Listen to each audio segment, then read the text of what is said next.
welcome everybody to this episode of Strong Perspective Podcast. I'm one of your hosts, Keith Armstrong, along with my brothers Damon and Ja'Cory Armstrong. I have a special guest tonight, Enoch Holloway, Eric Harris. Hopefully, will be joining us shortly. Um, Welcome, brother. the other brother, Delfawn Crawford. He turned 50, so he's starting to be sickly, so he won't make it tonight. So Damn. be in good health, Delphine. But Speedy recovery, brother. yes, sir. Yes, sir. How you doing today, Ja'Cory? I'm good, man. I'm good, but you got one coming, right, Shawty? Okay. All right. All right, Damon. How you doing today? I brought my gaudy ass finger, man. It wasn't cool, bro. So I had to. I'm all right, bro. Is it the trigger finger? No, it's the middle finger. All right. Okay, so you can't flick people off like you want to. What you saying? No, I can't grab nobody's collar like I want to. Talk about Enoch, how are you today, sir? Come here, nigga. Hey man, beautiful day in the neighborhood. I put on a collared shirt for y'all and everything. This is what I'm talking about. Yeah, we appreciate that, brother. Looking fit. That's what I'm talking about. You know what I mean? You represent yourself today, bro. That's all right. Yes, sir. Yes, sir. Hey, look. Basically, today's episode. Hopefully, we'll get some. I threw a reel out there to try to get folks to come in and hear what they have to say. We answer the question, but today's episode is just basically talking about current events, what we see, what we haven't seen, and just getting each other's opinions about it. I know Mr. Holloway will give us a good showing, just like you two brothers. I know you always do. Let me do some housekeeping before we go on. This is Strong Perspective Podcast, and we go live every Friday at 7:30 p.m. on Facebook and YouTube. After we're done with the episode, we download the episode to YouTube. So if you missed the live, then you can go check us out there. I ask you, when you go to our YouTube channel to watch the episode, go ahead and take a couple seconds and subscribe for us. No obligation. We ain't taking a penny a month from you. Just to subscribe for us, build our clientele up so we can reach other people. That's what we do. Our basic premise here is to have conversations with everyday people. And when I say everyday people, it's not a minimizing them, because social media, our lives are so sensationalized that we think the truth comes from celebrities or famous people. And then we realize that no, what drives and moves us as a community, as a country, is everyday people's opinions. And so what we do here is we promote conversation. Right? That's what we do. It's very rare, and we do it purposely. It's very rare that we have an adversarial conversation during these episodes. And what I mean by adversarial is trying to prove somebody wrong. Because the goal is really and truly is to express how you feel, how you see things. And it may not coincide with the people that you're dealing with, right? But the fact is, everybody's heard you, and you heard them, and it's done respectfully. Okay? I think today, what I want to start with, I'm gonna pull this up, and then just really to really get into the meat of things is, and we'll start with you, Enoch. If you were a billionaire, would you pay $250,000 to go down in a submarine to go see the Titanic? You want this conversation to last, correct? Because I'm giving you my answer. This conversation is going to be over. Hold on. So wait a minute. If I was a billionaire, would I pay Yes. $250,000 to go see the Titanic in some bootleg submarine? No. I mean, what else I need to say right now? Okay. That's true. So, is it because of how you think, or is it because you're not a billionaire, or is it because you're black? I think being a rational human being, it just doesn't make a lot of sense to me. Okay. And this is my definition of rational. Gotcha. It doesn't make a lot of sense to me to hop on a submarine that was basically constructed in someone's backyard, to go to depths that really only a handful of people have gone before, and the ones that have gone before took lots of time and had lots of resources and just bigger brains than I could possibly imagine constructing their vehicle to get down there, as opposed to this recreational folly that we experienced. That's a key point right there, bro. Last week or week before last. Which one was it? Yeah. Okay. I like That, that. hey, you hit that. That was a key point right there. You hit it right on the head, man. Damon. My thing is this, man. Well, hold on. If you were a billionaire, If I was a billionaire, there were plenty of things. I'm sorry. I'm gonna ask each of you guys the actual question, because if they're entertaining enough, this is going to be shown in all my social media spots. So, Damon, if you were a billionaire, would you spend $250,000 to go down to go see the Titanic? Absolutely not. I can't even conceive that thought of that, man. Because if I had that type of money, there are avenues and accesses based on the money that I have that I can do that can change things for real. You can't change the dead. The Titanic is the dead, bro. That's what it is. That's a graveyard, man. You want to go visit a graveyard? There's plenty of people that's on ground, on earth, terra firma, that's done things in life, man, that made differences, that changed it. Unfortunately, the Titanic went down with the band playing and all that stuff, man. That's just a tragedy, man. Why revisit a tragedy when there's people that's buried on earth, terra firma, that made changes in the world? I'm saying that gave you the initiative to understand what their motivation was. The Titanic was just a people trying to get from one continent to another.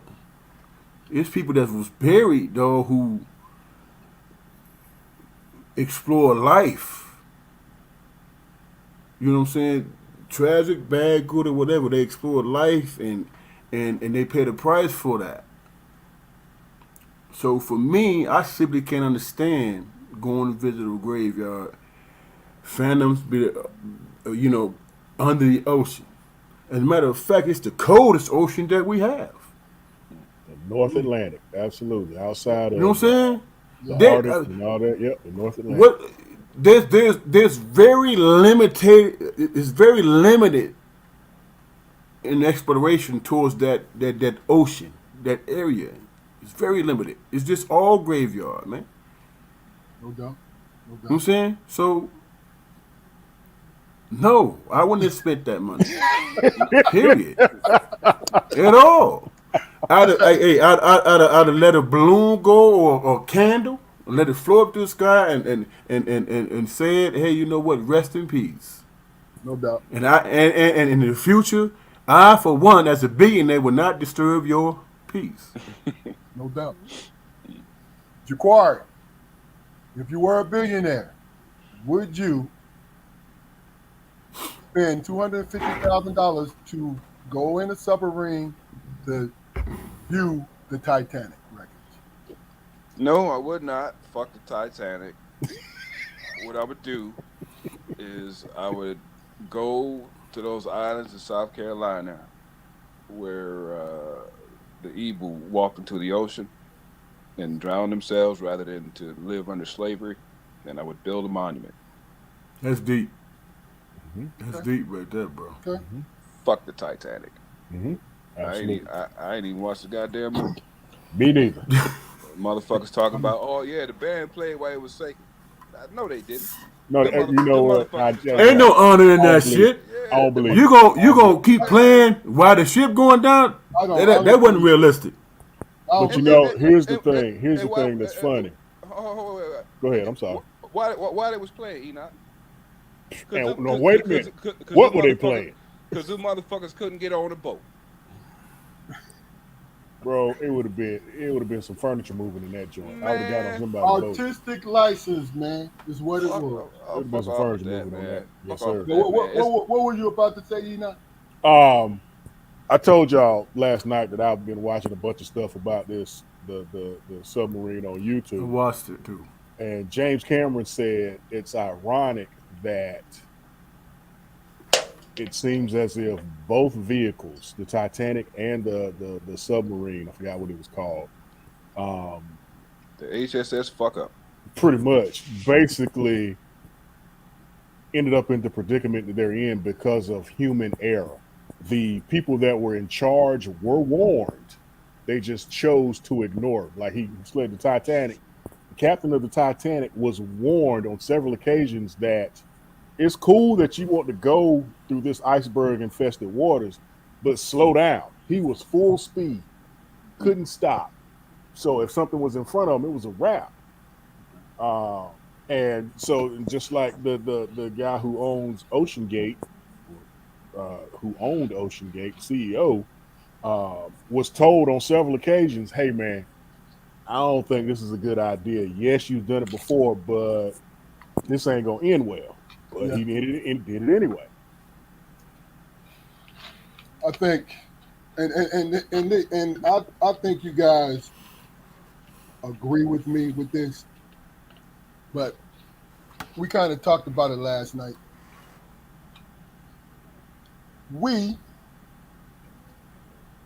The news that we receive from all fronts, sports, whatever, entertainment,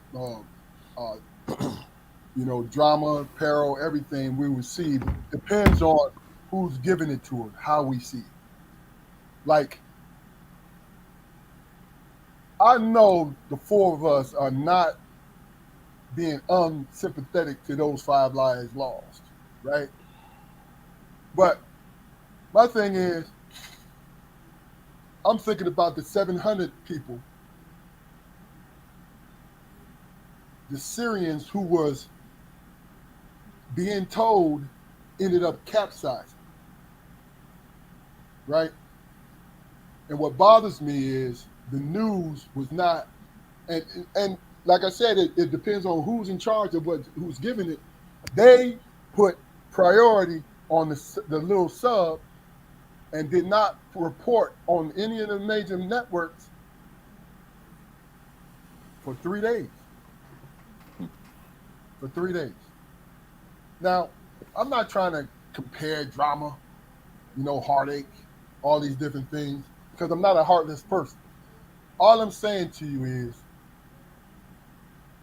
sometimes it feels like we benefit more by going to research ourselves instead of relying on the people we used to rely on. I'm talking about the news sources. I definitely agree with that 100% because if you exclusively, if you're a liberal leaning and you exclusively get your news from MSNBC or CNN, and you take it and you run with it.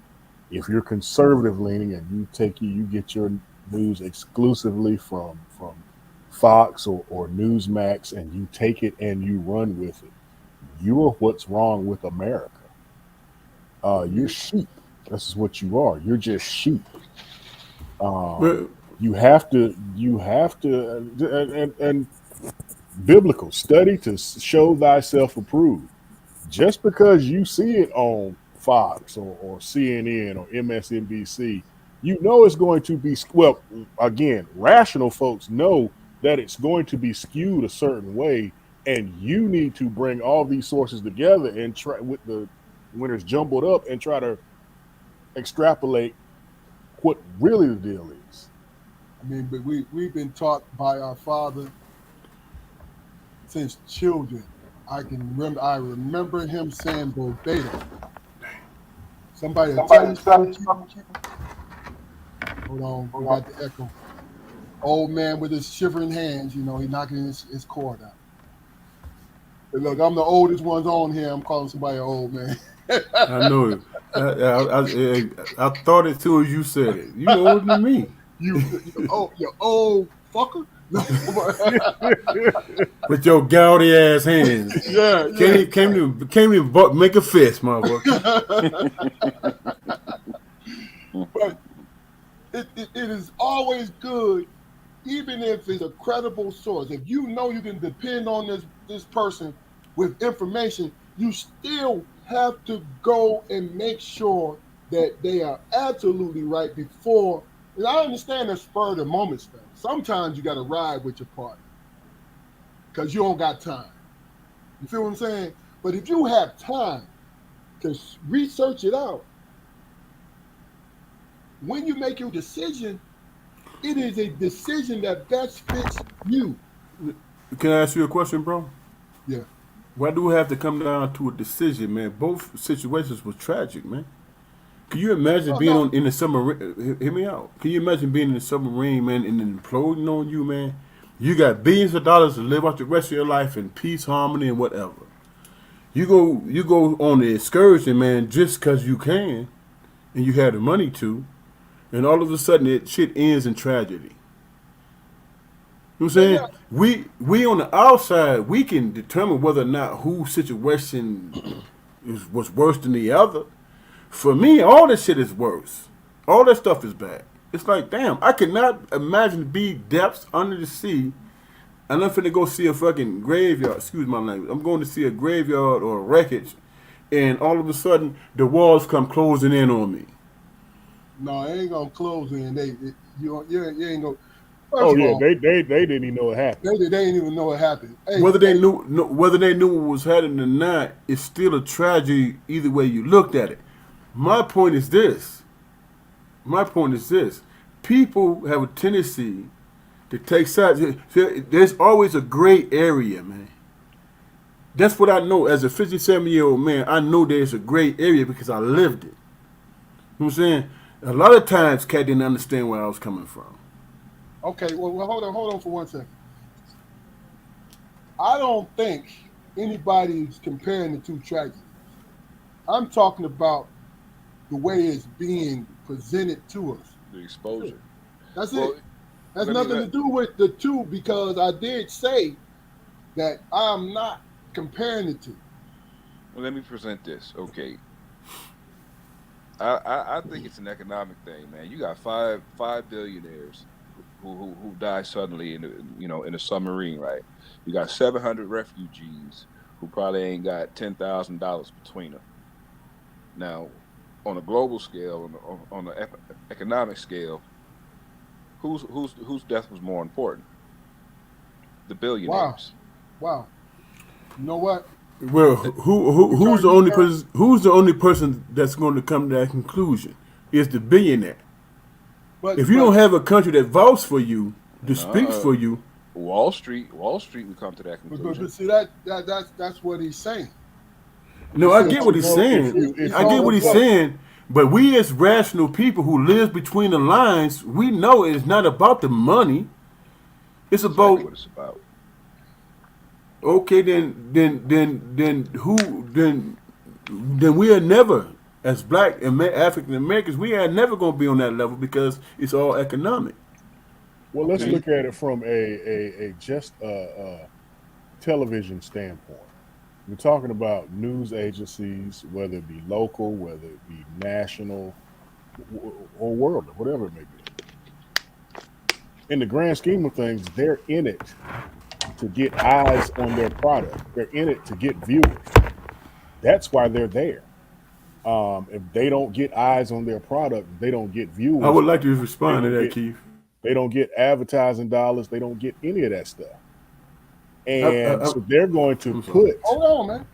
they're going to put what they think and what their research has shown them, the stories that are going to keep eyes on their broadcast.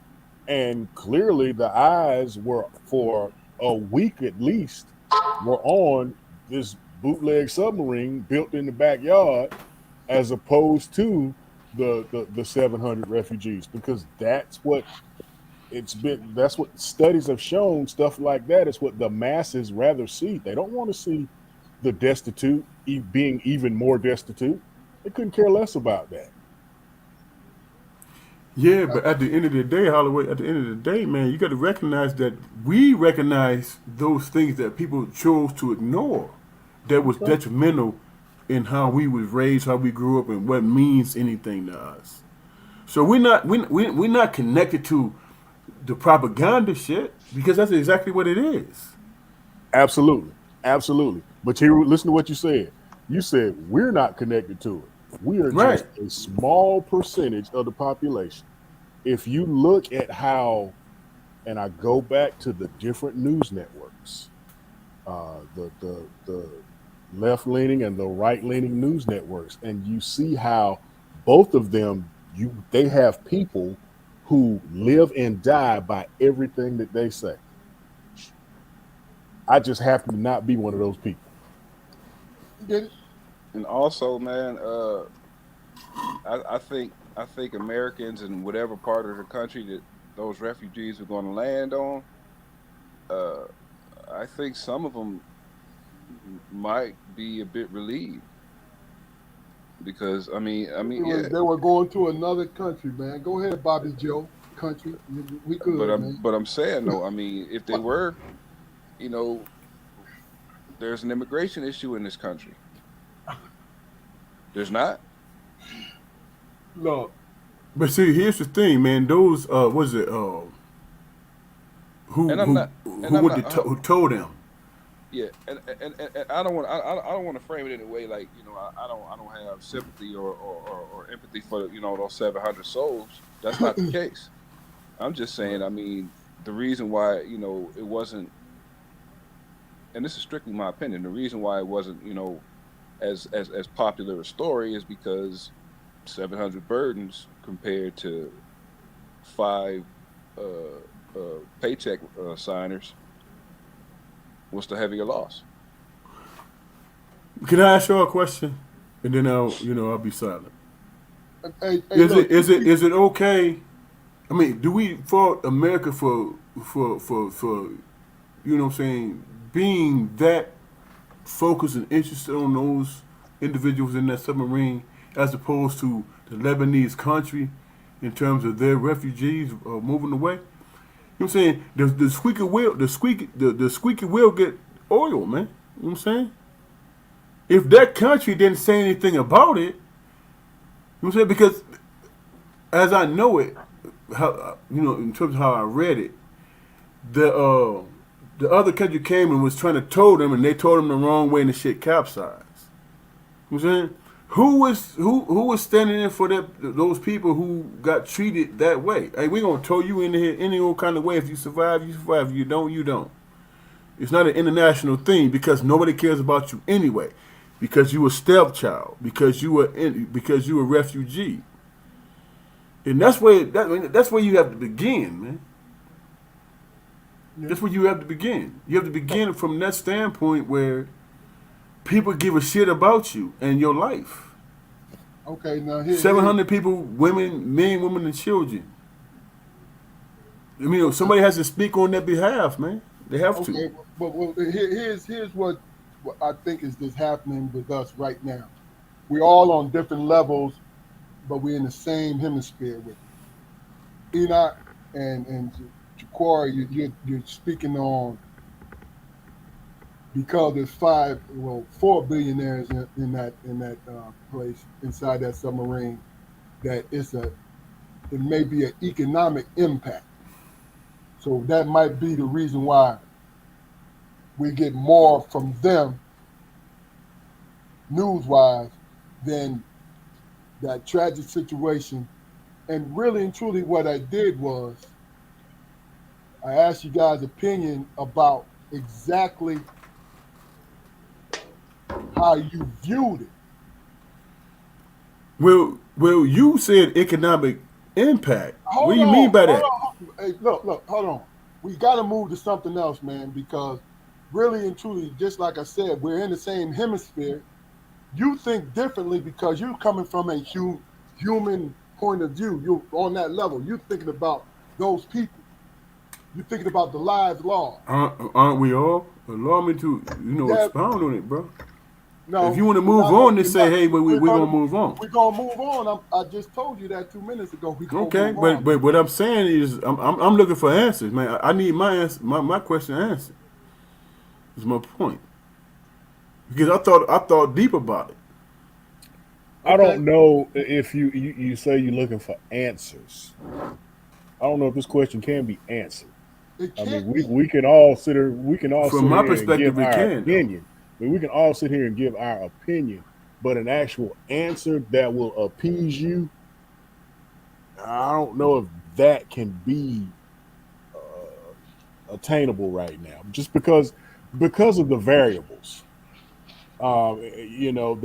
Because of the variables. You look at the economic variables. You look at the humanistic variables. You look at all the variables involved. It all depends on you internally, how you think and what's important to you. That's the only way I can speak, though. Well, true, absolutely true. And that's the only way I can speak. True. But see, here's the thing. What I was trying to say to you, brother, is this: you got the opportunity to say it, but then you wanted us to answer something that you can only see yourself. We have our own opinion about it. So I was trying to express myself.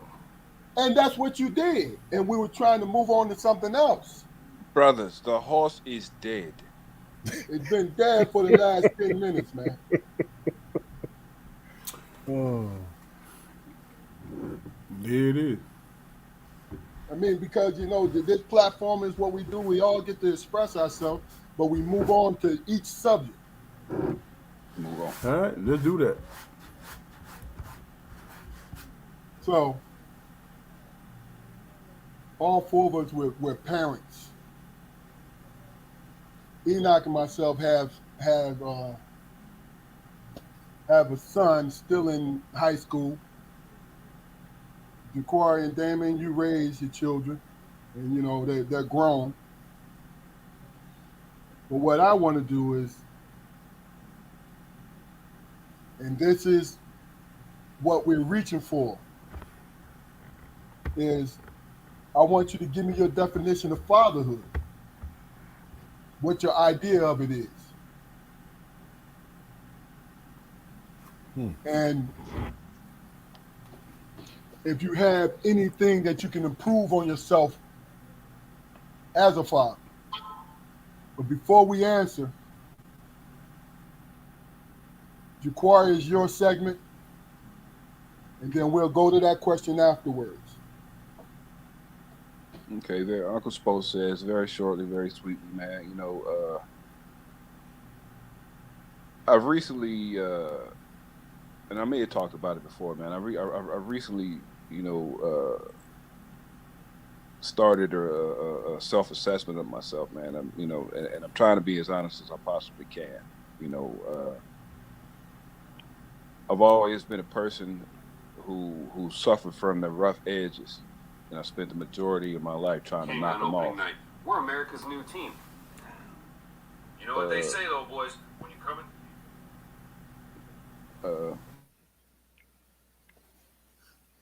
When was the last time, honestly, and not that I'm looking for answers from you gentlemen, but when was the last time you really sat down and asked yourself some hard questions, man, and tried to come up with the answers? Why do I do this, or why do I respond to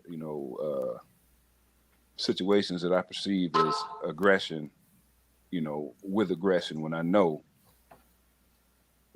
just throughout life experience, man, I know how to, address certain things, and all parties involved walk away unscathed. Why do I make the decision to bump heads with this person when I know it's not going to benefit either one of us?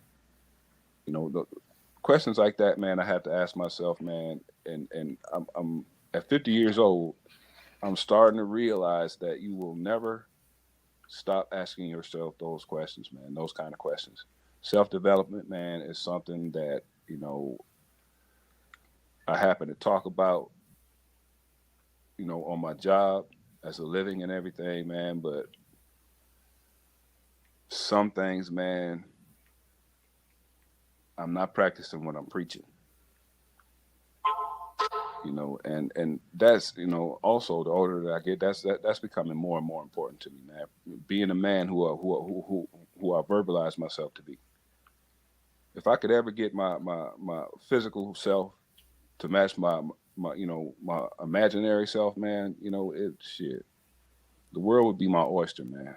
And I believe I can say that about all of us. Self-actualization, man. That's what I'm about. Because even though life is good, man, it seems like it's a rut, and I need a change. And ain't nobody gonna change it for me. So that's what I'm on now. Everybody, let's get on this ride, man. Think about something for yourself that you want to change, and then take the steps to change it. And let me know what your results are. That's what Uncle Spo said. All right. Good point, man. Solid, solid. Definitely duly noted, brother. There's no doubt. Um, so we'll start with you, Damon. Your idea of fatherhood, and if there's anything that you would change looking back.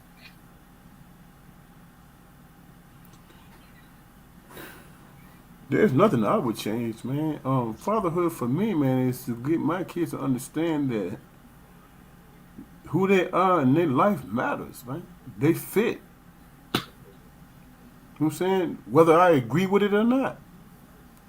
Whatever they're comfortable with, whatever they're determined to be, that's what it's going to be, man. I can't contradict that because we good. I just went out. Can No, you hear me? I can't. you good. Hear you? I can't contradict what my son feel passionate about. He's speaking his mind. He telling me what he feel. Now I might feel different. I might take a different approach, but that's what he's taking a stand on. We have in our society, man, we have this understanding that if we make a mistake, that's the end of us, man. If we make a mistake and we get our head bumped, that's just the beginning, man. And we figured it out. We figure it out from that point. That's what it is. You know what I'm saying? And then you stand on, as a man, you stand on your self-determination. Because if somebody's fighting against you, you're going to push back just to be right. If they're telling you something that's real, then you're going to recognize the fact that you're wrong, and you're going to be like, okay, that's somebody I can kick it with. That's somebody I can talk to. You know what I'm saying? Not totally giving in to them, but making me realize that, you know what, I might not have all the answers. But at the end of the day, I'm going to be me when I determine who I'm going to be, pass or fail. I'm going to be me. You know? Everybody else around me in the circumference, they might not agree, but I'll die on that hill if I feel this way in my heart and my soul, and I pray to my God. You know what I'm saying? Hey, tell me if I'm wrong, but this is what I'm standing on. Everybody got opinions, man. So you're Everybody saying got opinions and all that. Go ahead. So you're saying, as far as fatherhood, you wouldn't change a thing. As And far your as idea- far and fatherhood, your idea of it is, what is your idea of fatherhood? my idea of fatherhood is, man, figure out what your purpose is, man. Okay. Might not agree or understand where you're coming from, but that's not my. I ain't Jesus. You know what I'm saying? I can't figure that out with you. I just have to come to an understanding of what you're standing on. And as a father, when it comes to your son or your daughter, man, you appreciate that they standing on something. That they are actually making a decision about their own personal life. You know what I'm saying? And nobody knows that. What that entails. Yeah. Let me jump in real quick. Damon, I'm co-signing with that because y'all know I teach abuser treatment groups, anger management groups, male, female, co-ed. I teach all that, self-help, all that stuff. And the one thing that I tell them is that they matter. Their opinion matters. Their feelings matter. Their voices matter. But I don't just tell that to the folks in my group. I tell that to my children. It's maybe once every 2 or 3 weeks. I got 2 boys, 21 and 16. I send them a text message on our little group text. Your voice matters. Your opinion matters. Your feelings matter.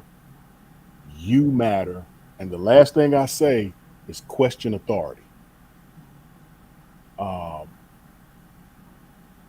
To go out in this world and think that your voice doesn't matter, and think that your opinion doesn't matter, and think that your feelings don't matter, you're rudderless. You're a ship without a sail. You're liable to go whichever way because you can't stay on that path because you don't know what path to be on. And like Damon said, as a dad, I have to impress upon them the fact that regardless of what the situation is, damn it, you matter. And also, like Damon said, whatever they choose to do, whatever type of acumen they show and whatever activity that they do, I ain't got to agree with it, but I'm going to rock with them because of who they are. Because of who they are. If my son come to me and say, I want to be the first person to own a McDonald's on Mars.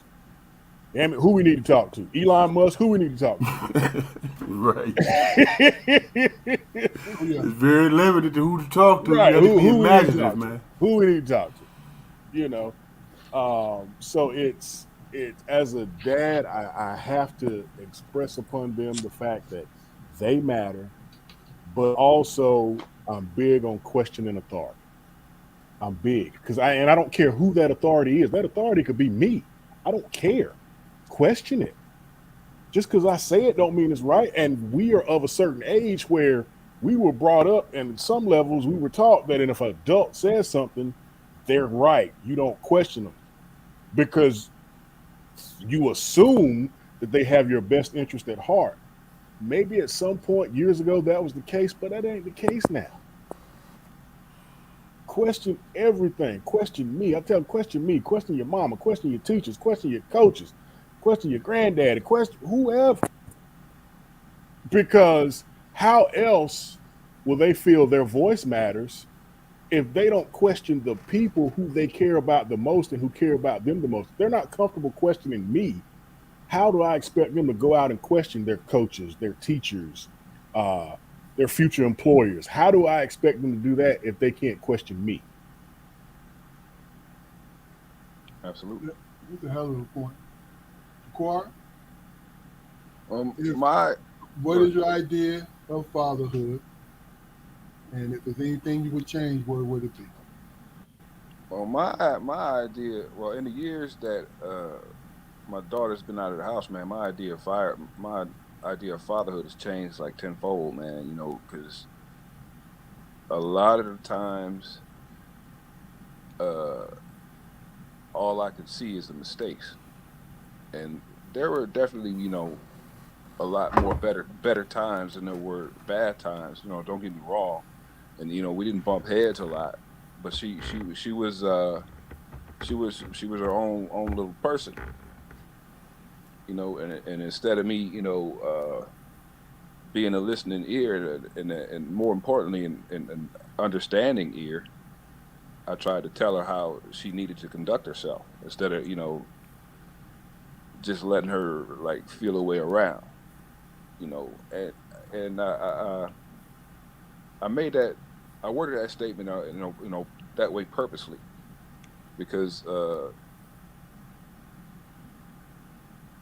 being a step parent in particular, uh, and it was something inside me, man. It was always, an etiquette that I felt like that I needed to follow. So I wasn't really heavy handed, at times where I should have put my foot down. You know, those that's what I mean when I say like I question my mistakes. And that experience, man, I take to my job now because I'm like de facto parent, now to young men, mentoring young men, doing things along the same lines as being that solid object in their lives, and I'm conscious of the way that I try to teach them how to conduct themselves. Because that's basically what it is. We're here to teach these puppies how to be big dogs, the right way, live and live positively, and contribute not only to their families but to the communities that they live in, and impact those places in a positive way. So that listening ear I spoke of, I use it now. I hold back my judgments until I hear the whole story, and I deliver I deliver my judgments truthfully. Not that I ever lied to my daughter, but like I said, I always just figured that being a step parent, that there was a natural etiquette that I had to recognize, and it was a mistake. It was a mistake, because in the years that I felt like parenting was a job, you know, we lost a lot of opportunities, to bond as father and daughter. You Hmm. know what I mean? That's one of the most important relationships a young girl can have in her life is a father daughter relationship. You know, and the way that you Yeah. treat their mama. That's I mean it is, and I honestly admit that uh, I've dropped the ball on a lot of those occasions. So just being present, man, being attentive and asking questions, and not necessarily giving solutions, but asking questions, man, to kind of guide him in that direction. You know, not a particular direction that I want him to go, but the the to the three street intersection where they have options. You know, but that's So you yeah, was that's you was humble, bro. was very humble, man, very humble, Wow. very humble. Well, this is one of the questions. Hey, that Usually was deep, answer. bro. I usually answer one or two questions. The episode that I'll only do this one because fatherhood has always been important to me. I think it's because I always had an example of someone who I saw with great strength and also showed me his flaws. through conversation. And to this day, I appreciate that. Because how I handle fatherhood, my idea of fatherhood is to be the rock. Even in torrential rains, hurricanes, being the steady rock, unmoving if possible. Is it unrealistic to think that way? Probably so. But this is how I think. Because I always want to have all the energy for my sons.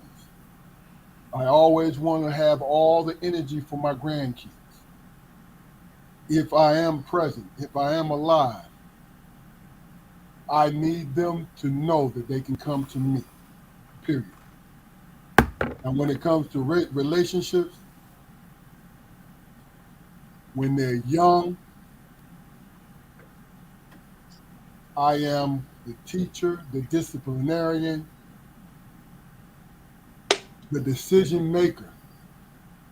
And once they reach a certain age, a certain way of how they feel, then I become the advisor. It's what I've done with my oldest son. It's what I'm going to do with my youngest son. I see myself as flawed because I personally understand who I am as a person. And it took me years to understand who I am. So when I'm steadfast in thinking, when you hear me say something, I put a lot of thought into it. And you hear me say something about me. And that's what I teach my sons. Start with loving yourself. I'm not talking about in that selfish way where you want to take from everybody else to make you feel good. I'm talking about to be able to look in that mirror and see the one person you want to be with for the rest of your life. You have to actually see that. And the way to see that is to say it. See yourself say it. This is me. I can't, I'm not selling. I'm not selling. This is me. How you doing, brother? Hold on for a second. I'm not selling. Is your earphones plugged in, Eric? I got this headset on. Can you hear me? Okay. I hear an echo. That's why I said that. What up, bro? Well, What's let me going on, turn buddy? this. Let me turn my TV down so I can't hear y'all on there. Oh, that's what you look at. You want to watch yourself. You want to watch yourself on TV. I get you, dog. I didn't, bro. But look, what I'm saying to you is, we're talking about, Eric. What we're talking about is, and you'll go after me. What is your idea? What is your idea of fatherhood? And if there's anything you can change, what would it be? So basically, like I said, is all those things, man. And there's a lot. So you could tell that I think about this stuff. I thought about this as a child because I looked up to my father in all his flaws, but all his greatness. His greatness quadrupled any flaws he ever had. Did I want to be like him? No. You know what I wanted to be? I wanted to be somebody who could stand beside him. I wanted to become somebody that I knew that he would respect. And that has always been important to me. When it comes to my sons, I emphasize to them, yeah, I might be hollering at you. Yeah, I might be a little too blunt. But I'm blunt out of love. I'm blunt out of understanding. Because I was born in between the times where we got a taste of the old, we got a taste of the new. I'm a baby boomer by a year. Baby boomers experienced everything that's going on right now. Ja'Quari and Damon, you what is it, Generation X? And I don't know where you are, Z. E. I don't know where you are. I think I'm Gen X. Yeah. So I missed y'all by a year. Born in 1964. But we all think the same.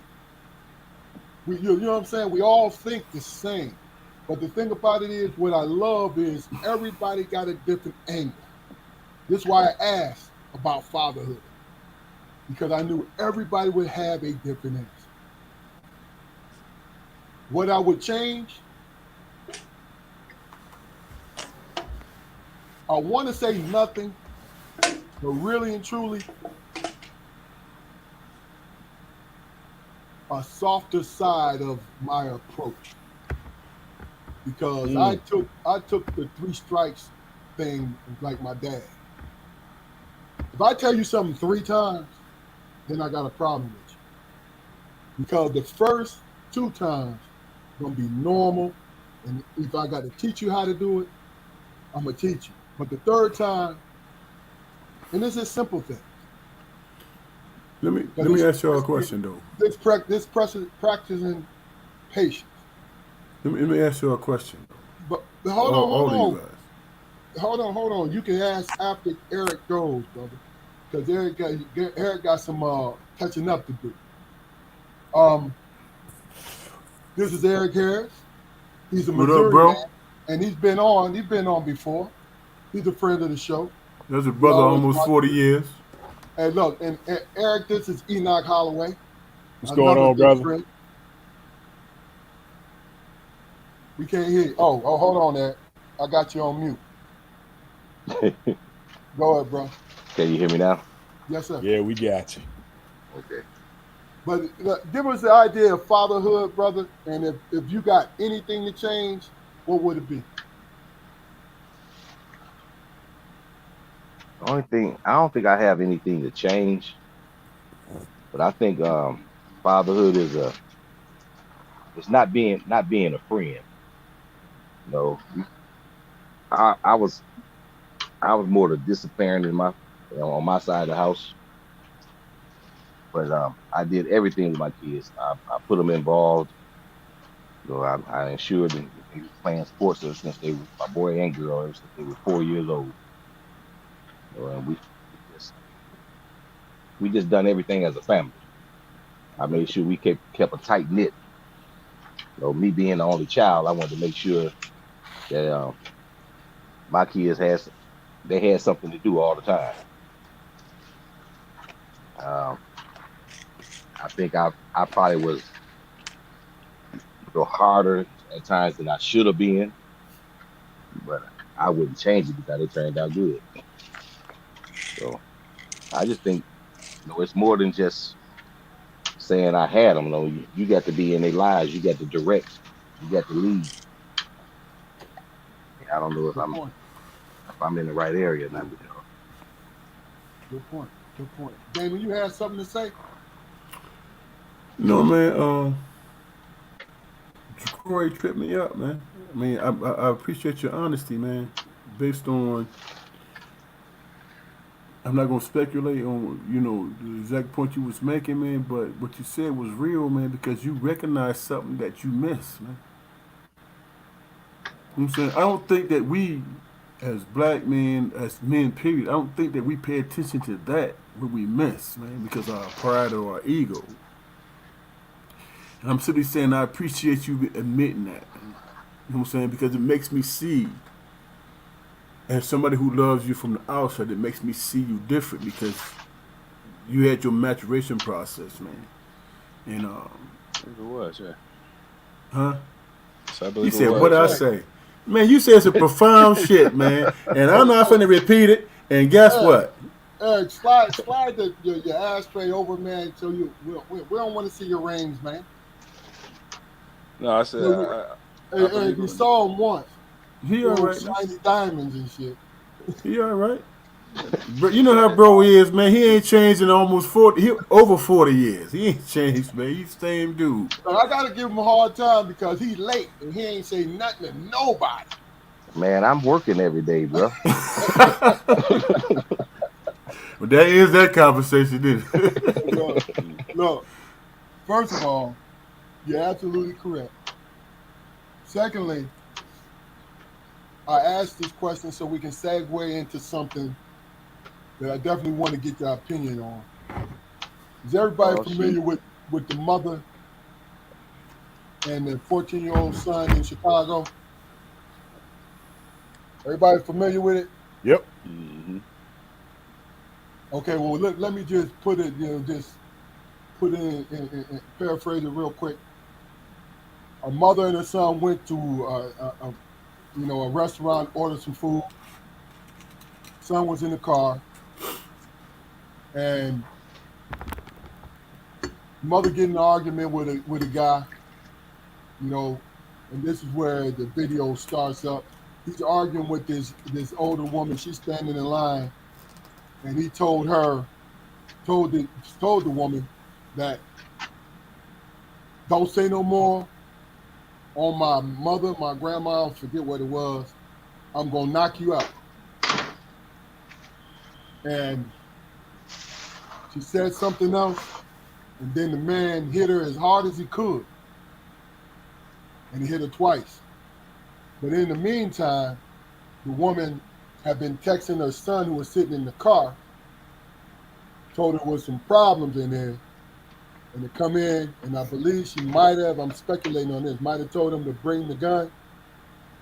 And as soon as the man hit his mother, and matter of fact, after the second time he hit her, the young man shot her.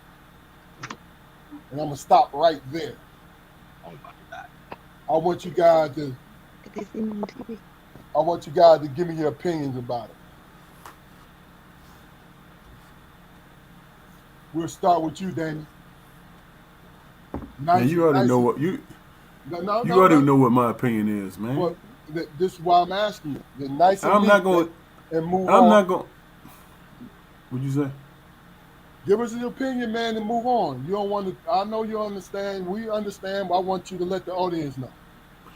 What I'm saying is, man, me as a man who was raised by my mother, man, I'm not gonna let nobody step to her verbally, man. He punched my mom. Come on, dude, that shit goes without saying, man. I'm gonna do that and accept the consequences, bro. I mean, that's just what it is. That's what I feel that's exactly what I feel in my heart, man. You feel what I'm saying? I'm not thinking about the law. If somebody punched my mom in the face the way it sounded off like it did, dude, you done. Okay. That's a wrap. Okay. I'm not gonna argue. You know what I'm saying? I'm not gonna run from the situation because in my heart I can explain it. This is why I did what I did because that's my mama. Okay.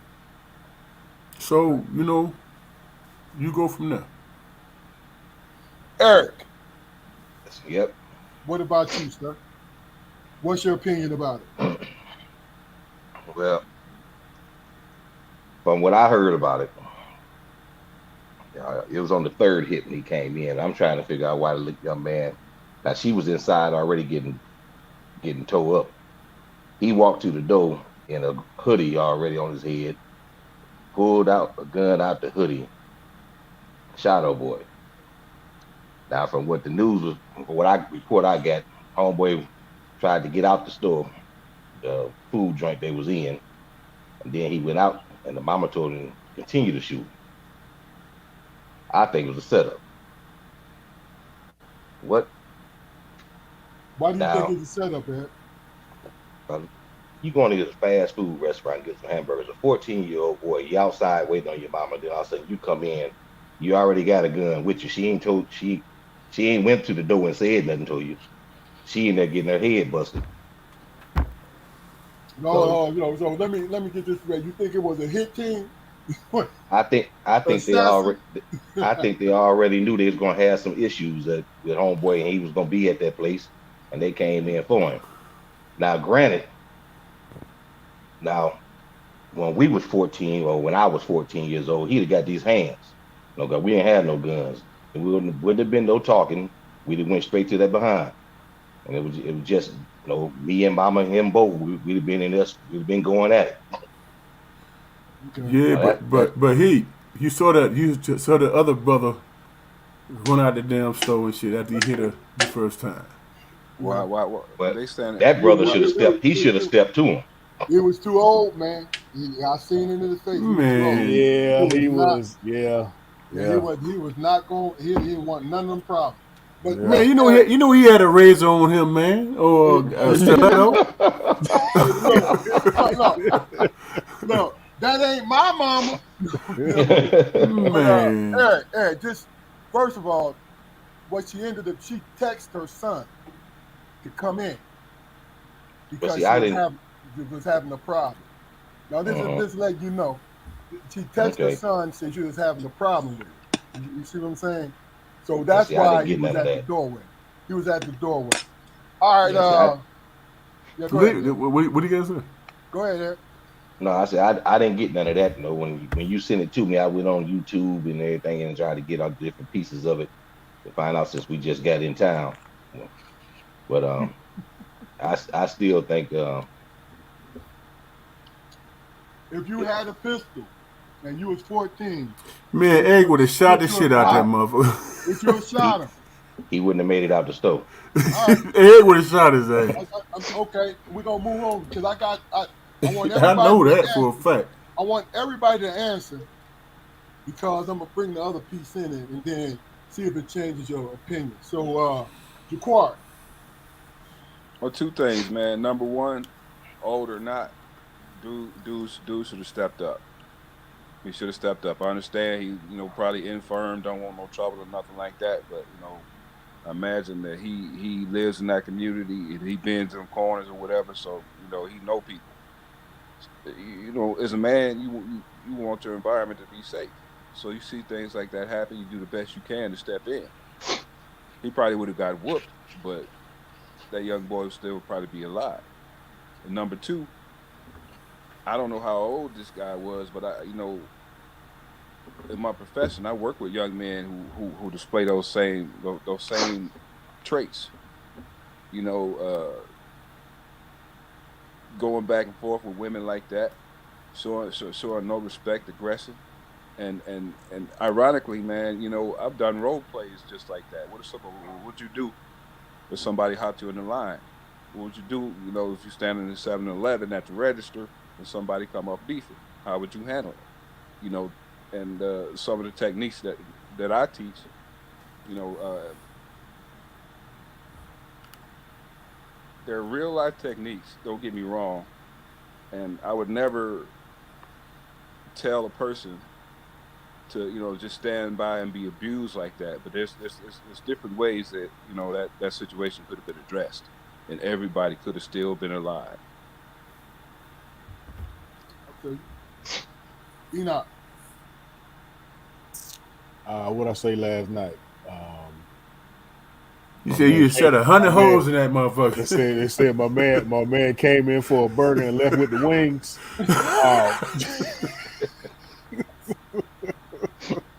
That he did. He got the business, you know. Came in for a burger and left with the wings. I mean, from everything I've seen, it was excessive on both parts. It was for the young man to amp out and just fire on the lady like basically she was a dude. yeah, That I just don't understand that mindset.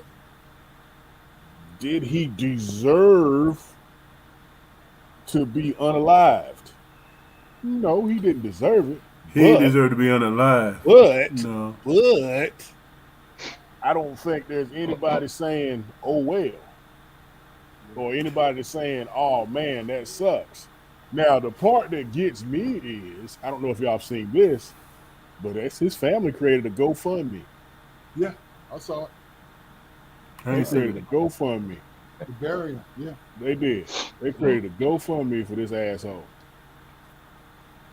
And of course, I know we've all seen a GoFundMe page glowing biography about him. I think it's hard. How you justify that shit, man? Right. I'm gonna tell you what it is. I'm gonna tell you what it is. To me, in my opinion, it's hard to say that he was having a bad day and how he treated the situation. Because people have bad days, right? Bad moments. Okay, I'll give you Bad that. moments. Because if your Right. whole 24-hour day is bad, you got other issues you need to deal with. I'm saying, and this woman. Yeah, but his woman was recording, man. That was. Yeah. It seemed like it was a setup. You know what I'm saying? No, Like we going on TikTok. This was a this was a complete stranger, and this man felt in his heart to throw punches like he did. Like everybody's saying, that's tragic. But that being 14 and got a pistol in your hand, and this man did this to your mama, that spur of the moment thing is going to override any logic that you have. And I don't think any of us has mentioned the fact that this is not a street kid. Nope. This is not a street kid. Scholar. A scholar. Yep. Ain't nobody finna punch my mama like that. Fuck that, bro. No, Straight up. but I'm That saying, ain't happening. I'm saying though, it speaks to the environment of Chicago. No, boys love their mamas, man. That's the truth. Even if the mama just kiss them on the cheek but treat them shitty the whole day, they still will ride for their mama. Period. And that's some shit. That's real talk too, bro. That's real talk. Let me throw this into this, guys, and then I want you to answer quickly with this. After he shot him the first time, the man ran out of the store. The mom, Eric alluded to this, the mom said, go finish him off. Right? But in the meantime, before he did, she wanted to take the gun to go kill the girlfriend. And this is on video. We can't hear him, but it's on video because she tried to take the gun out of his hand. He snatched it from her before he walked over to the man and he killed him. Right? With that information, does it alter what you guys said earlier, or it's still the same? We'll start with you, Eric, real quick. Yeah, it's still the same for me. Okay. Damon. She got drilled in her face, man, like a man. You know what I'm saying? She in her feelings, bro. You know, she ain't thinking rationally. Okay. She not doing that. You know what I'm saying? She want to kill everything. Quarter. The young boy, he was just using cowboy logic, man. I mean, Good. So his decision was made from rip then, huh? Yeah, if I pop him, then the motherfucker don't die. That's just what it is. Right. Sound like Big John. Enoch. Don't change it all. Okay. Not one bit. Now, Okay. like I said last night, it sucks for the 14-year-old because he's got to live with that for the duration of his life. Yep. And I don't think that's anything you ever get over. And you might learn how to cope with it better as time progresses, but you never get over it. That's the for me, that's the saddest part about the whole situation. He has going to have to carry that with him for the rest of his life. That's real. It's a fact, man, that once a person, I said it yesterday, once a person decides to use violence, extreme violence to solve a problem, then that solution becomes a part of their psyche. If a child decides to use extreme violence as a solution to a problem, then that phenomenon is increased like fivefold. It's always the go-to. So as far as counseling, as far as coping, it's going to be years before his head is right. Okay, so based on point that y'all making, man, how many scenarios as we as young men as it pertains to our mothers that we imagine, man, to protect our mothers? You know what I'm saying? Nobody's saying he did the wrong thing, man. I'm thinking about the aftermath, man. This kid's Okay, 14 years old. so what if he felt like he was righteous in that moment? Which If he he felt was. like if he You know, felt when like he was righteous in that moment, then as I said before, extreme violence will always be a part of his solution solving skill set. yeah, Okay, but so we now, can talk about extreme. We can use the definition of extreme violence, but isn't that our life as black men, man? We don't differentiate, man, what it is. It's just what it is. It's just so circumstantial, man. now, hold on, man. See, this is the thing about it is this. Don't talk like the police officer, man, like sheriff deputy. No, you no, Speaking reality. no, hold on. I've known too many, and he not also too many men who had to and women who had to take somebody's life, grown men, in the line of duty, Mm-hmm. and it changed them. Absolutely. It changed them. So what Jaquari is saying, and you and Jaquari are saying the same thing, then. What he's saying, yes, because he's saying it'll change that child. It has changed him. I bet you. I guarantee you. It'll It's changed. Okay, so in what regard does it change him? That he did the right thing protecting his mother. It has nothing to do I'm not with questioning. doing the right thing, bro. I'm That's not. what I'm I'm saying. not. Nothing. It has nothing to do with it. And by that, look at it from a law enforcement perspective, which Keith and I can. I mean, most of the folks we know that had to take somebody out did it legally under the auspices of the law of the state of North Carolina. Okay. But that still doesn't change the fact that as a human being, you took the life of another human being. Okay. Now, just to push back on what y'all saying, just hear me out. We are all black men in our 50s. All of us. Not We me. saw things. You know what I'm saying? No, he's not, God. But go Nope. ahead. He's not. But go ahead, Danny. We saw things, man, where we had to adjust to it. And that adjustment is never on the side of how we feel in terms of our emotions. It's never on that. You know what I'm saying? How the world thinks, here's the thing, man. I'm going to keep it short. Here's the thing. How the world thinks, man, is we as African Americans, black people, whatever, we think it in terms of humanity. But that's not the world we live in. So, with that understanding, we have to understand how to adjust to that situation. If you defend yourself, if you defend yourself, man, there's gonna be some people who gonna disagree with you.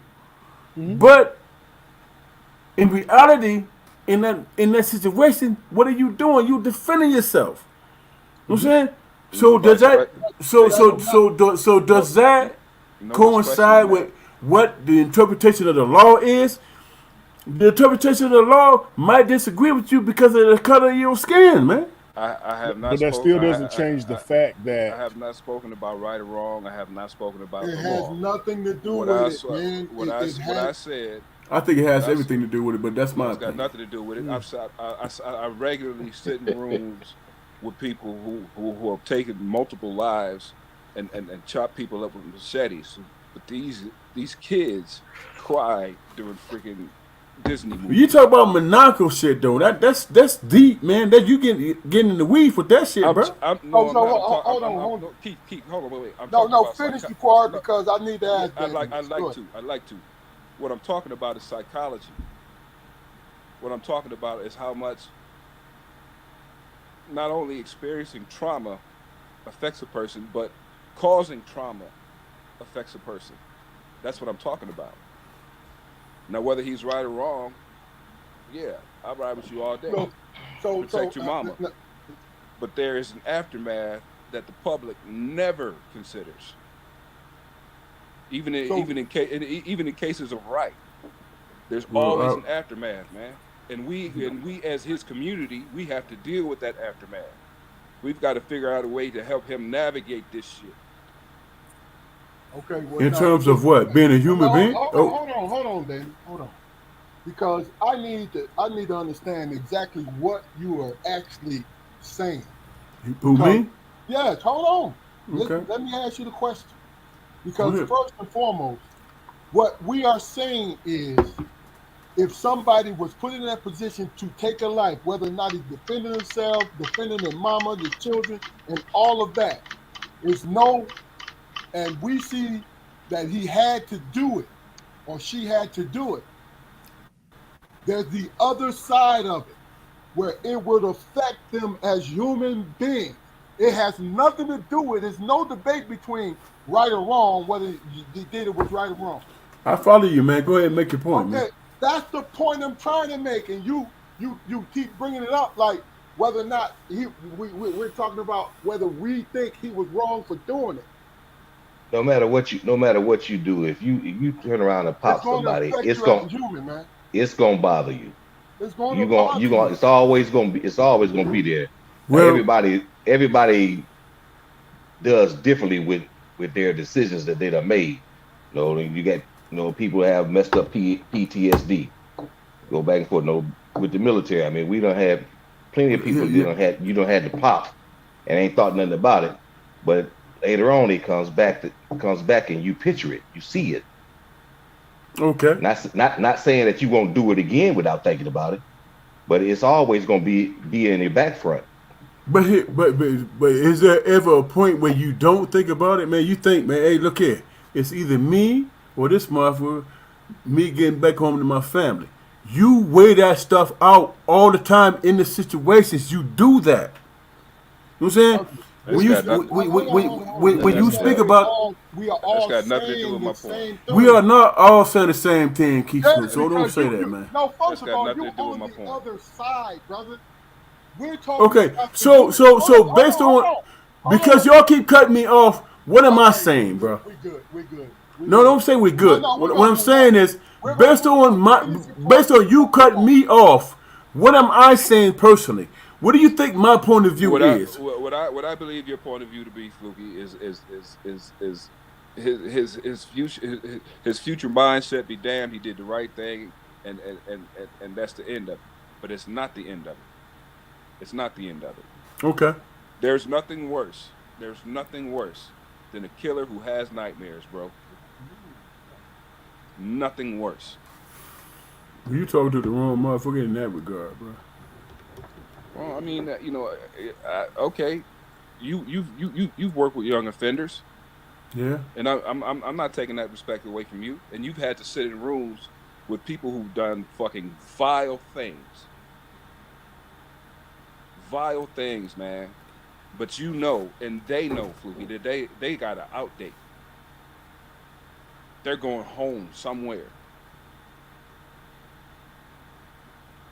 I get you. I get what you're saying, bro. So what happens the I get next it. time? What happens the next time? And there will be a next time because that population, they they they they seek trouble. They If seek it. I walk up What to, happens the next time the same scenario presents itself? Do we lose another innocent life? here it is, bro. And I'm just gonna keep it funky, man. If I walk up to the joint, man, and the motherfucker punch my mother in the face, and it sound like he punching a slab of raw meat,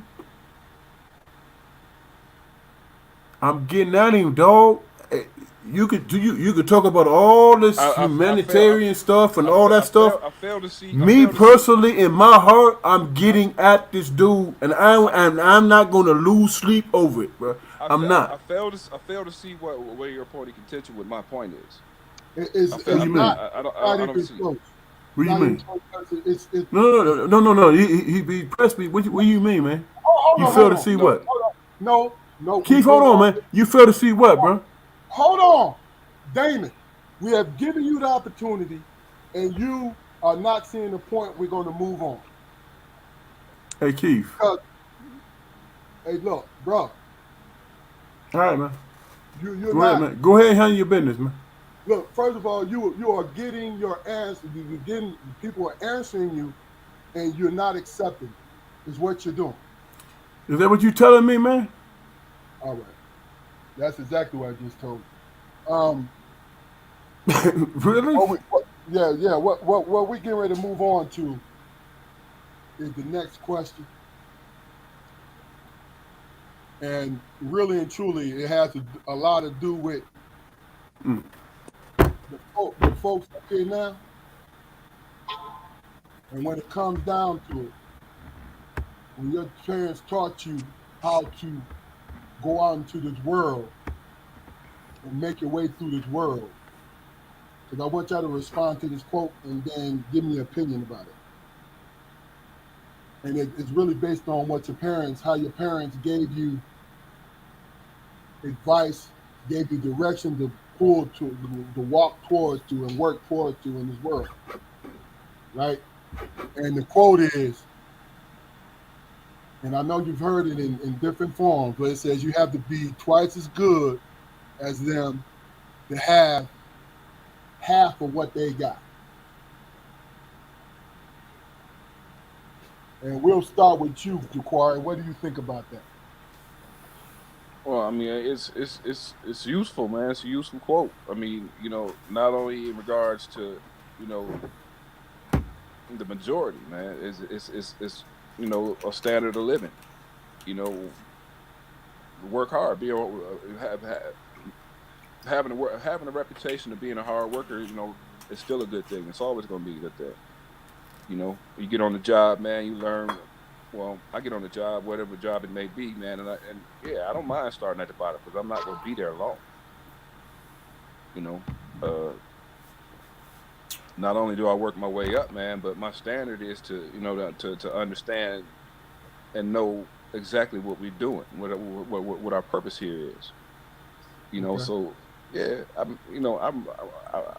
respect that, in regards to, like I said, the majority, man. But that's just life. That's you apply that to everybody.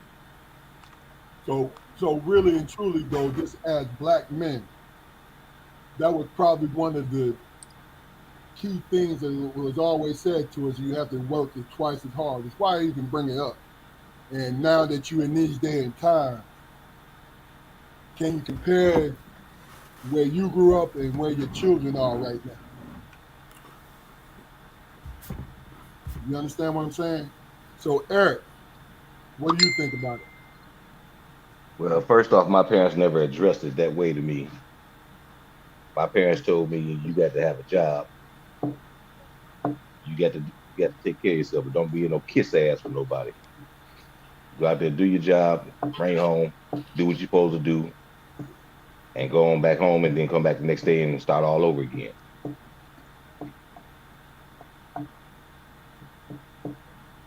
I got you. Enoch.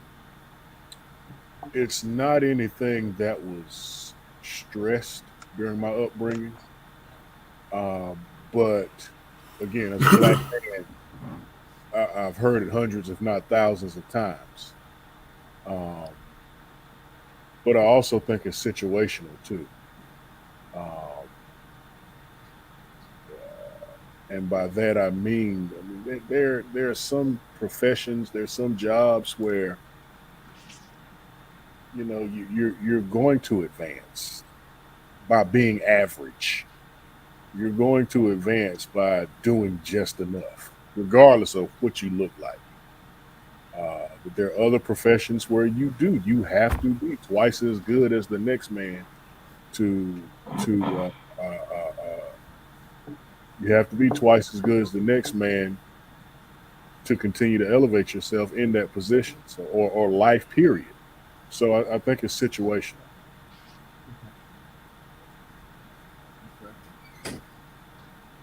Uh, Fluke. Bottom line is this, man. Everybody got their own fucking opinion about shit, man, and they believe what they believe, and they stand on that shit, and they all fucked up and wrong about you personally, about your shit. That's what it is. That's what it is. They gonna stand on that shit to be right, and don't even try to at least understand your point of view, because it don't matter. So don't tell me that I have to be understanding about anything. I just have to be who I am and speak my mind, and that's what it is.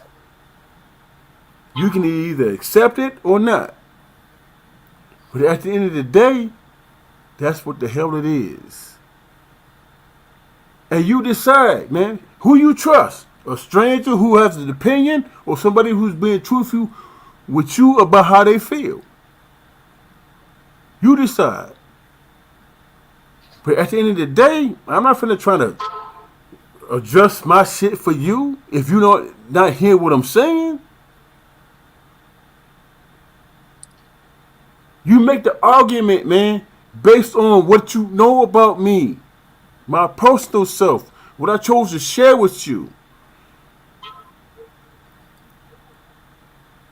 You make a decision, man, and then we'll move from there. And it's not complicated at all. So you saying from the quote that you gotta work is twice as hard to get half as much. What I'm saying is that if you ask me a question and allow me to finish my point, and then you will understand where I'm coming from, and then me and you will have an understanding. That's what I'm saying. Irregardless of anybody else, if you feel the need to question me about what I'm saying, that means that you feel like you have a personal relationship with me, and you speaking on that shit. That's what it means. If you choose to do that, then just talk about that shit personally. But don't come to a conclusion where you don't even know or choose to understand what the hell I'm talking about because you want to be right. Everybody wants to be right, man. Okay. Everybody does. Okay. Hey, Damon. Hey, Damon. No. Irregardless. I'm in my fucking feelings, man. I'm not deviating from that shit, bro. Yeah, Talk to me. No. What's your response to what I just said? Irregardless is not a word, brother. Hey, did everybody Now we being cute. did everybody go? I can go with that, but you know what? At the end of the day, I'm I always still feel how I feel. Always, Okay. I'm always Can I piggyback off Enoch? Yeah, go ahead, bro. Because Enoch has said something there. But no, I joined the military when I was 17 years old. So I was still a child. But my upbringing had me a good work ethic. When I get overseas and get to different people and white, black, Puerto Rican, and whatever you want to call it, we get over there and we all one team, but it was never one team. So Okay. it played a part in what it wasn't what you know or how you did the job, is who you know. And then when you said stuff about people moving up, I see dirt bags, and I normal saying was, you fuck up, you move up. You You know. know what's funny about that, Eric? I was talking about law enforcement. That's exactly what I was talking about. When I was saying how different professions and you look at it differently, that's exactly what I was talking about. Exactly. Yeah. So Yeah. same concept. Okay. And then look, I'm tracking. and just to let y'all know, it was just interesting when I saw somebody out scrolling through social media and that came up. And I just wanted to get you guys' opinion about it. You know what I'm saying? Let's go into this one because there's a couple things I want to get you guys' opinion about.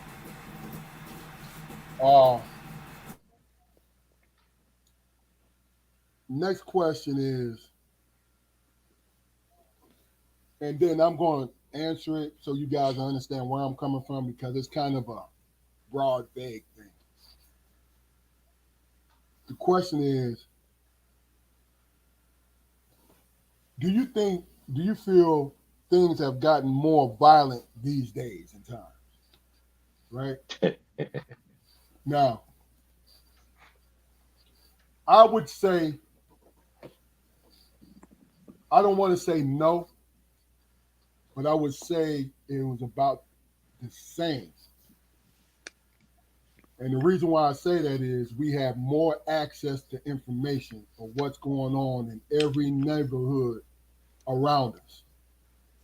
And everything that's happening in the world is at our fingertips, right? I'm not minimizing the violence, so don't get me wrong. It has nothing to do with that. I'm saying that there's a couple things that play a part in just what I just mentioned. Is number one is we have more access to information of what's going on and who and what and when and how, right? Because they always sensationalize. When we was growing up, it was what, the evening news, the 6 o'clock news, right? And it was thrown at us, right? But my thing is this: at our ages, Enoch, I'm gonna throw this out there. You're younger than us, so I want to put you in a category as the old heads. But we have lived our lives long enough to realize what we have to lose. We have processed our 20s, our 30s, our 40s, and it came into us. And we've seen so many things, the ups and downs, the births, the deaths. And as seasoned people, we see, we take it harder. We take it much harder because we understand the gravity, the impact of somebody's life being taken. So my question, the answer to my question is, I believe it's the same because we got more information. We'll go to you, Eric. What do you think? Let me ask the question first. Do you feel that things have gotten more violent these days? I think it has, Okay. and I do agree with you on the more information portion. But now, though, kids have the mindset as they can shoot anybody. You know, when we came up, we wasn't messing with no gun. Ain't no kid finna pull up no gun. If we gonna fight, we gonna fight with our hands, or you might have a knife, might have a stick, or pick up a brick, bust somebody's head open. But other than that, nowadays, you tell a kid to pull their pants up, ain't no telling what you finna get back. Gotcha. Gotcha. Squad. Well, ask the question again. Do you think that it has gotten more violent in these days and times? Yeah, yeah, it definitely has, man. I mean, uh, problem solving, man, has definitely, I believe, devolved over the last 10 years, man. I mean, the violence is become so many people's first option, man. That nobody's safe, no one's safe. But do you fix that violence with more violence, or do you do you teach young folks coping skills? I'm gonna ride with that to the day that I die, man. Doesn't matter where you grew up or what you seen when you grew up, man. If you're fortunate enough to pick up the tools to learn how to understand and navigate situations, man, you'll be all right. And secondly, man, we all know that the motherfucker who ain't got nothing to lose is the most dangerous person in the room, right? Now, in terms of these young people, you said it yourself, Keith. I mean, they haven't seen anything. They haven't worked for anything. So all they have is their childhood to look on. In a lot of situations, man, they're like, shit. Well, this is bad, and I can't really see myself, making it no better. So I'm gonna live in the situation. Video game. Enoch, do you think today's times have gotten more violent? Yes, but I think that the premise is exacerbated by the 24-hour news cycle. Uh, yes, it has gotten more violent. Just like Eric made reference to a video game. Ain't no respawning uh, in real life. But so yes, has it gotten more violent? Yes, but is it as violent as the 24 news cycle makes it out to be? I don't think so. Damon, do you think these days and times have gotten more violent?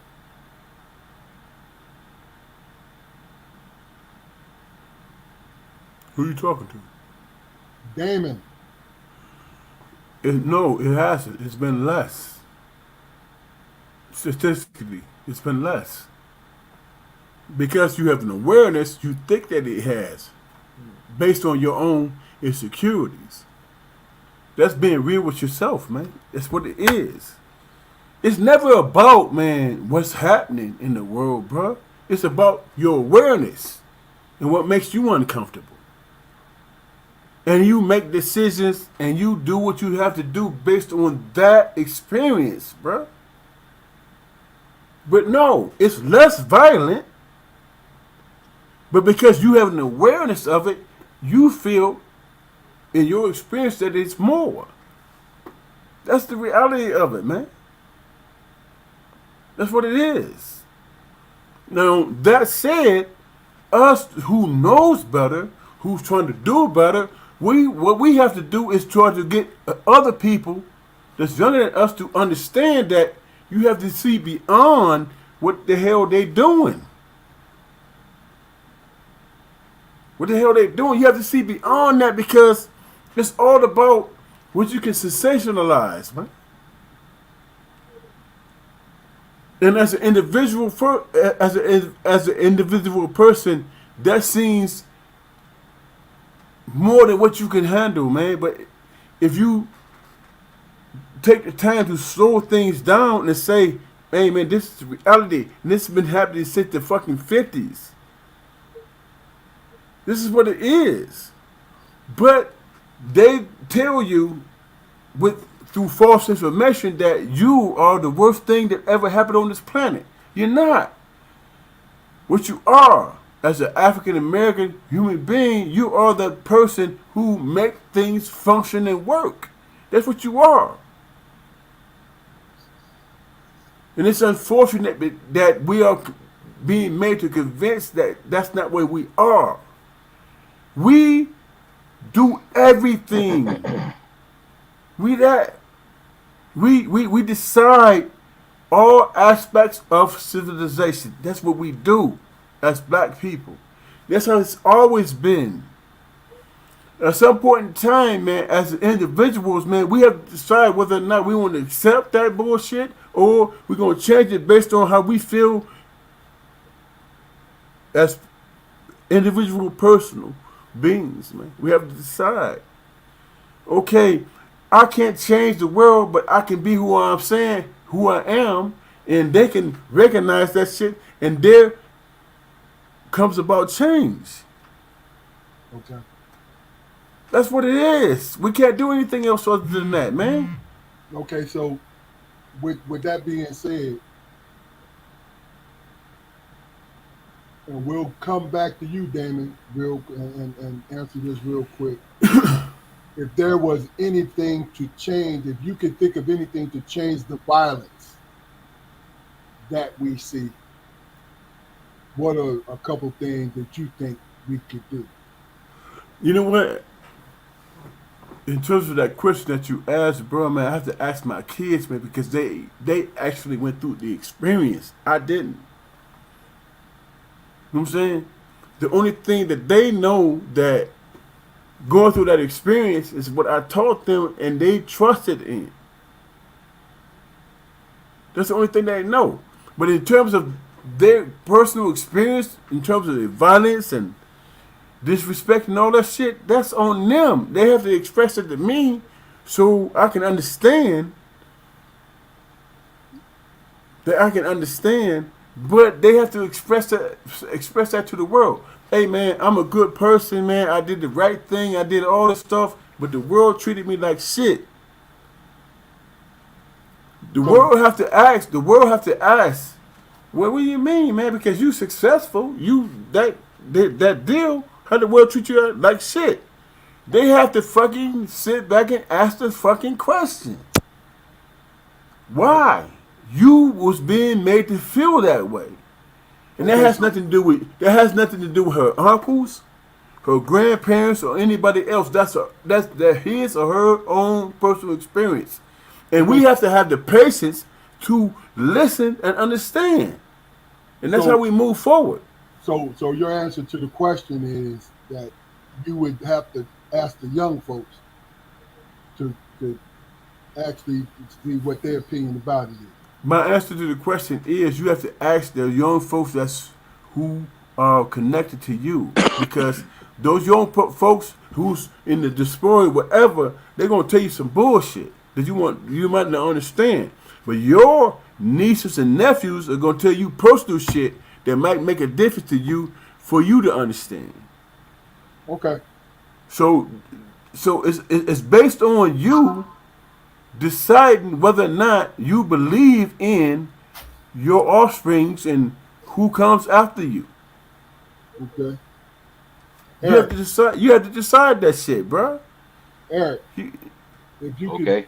if you could pick a couple things, do you have a couple things that you think can contribute to lessen the violence?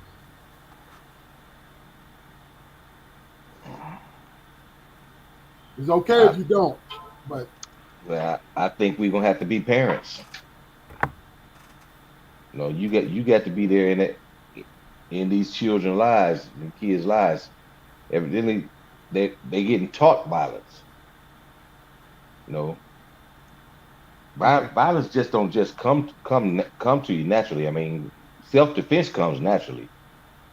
Violence is something that's taught to you. good point. Good point. Okay. Enoch, is Uh, there anything that you can, couple things that you think of that could, you feel, this is just a personal belief, you feel could go in the way of solving this violence? the village. Okay.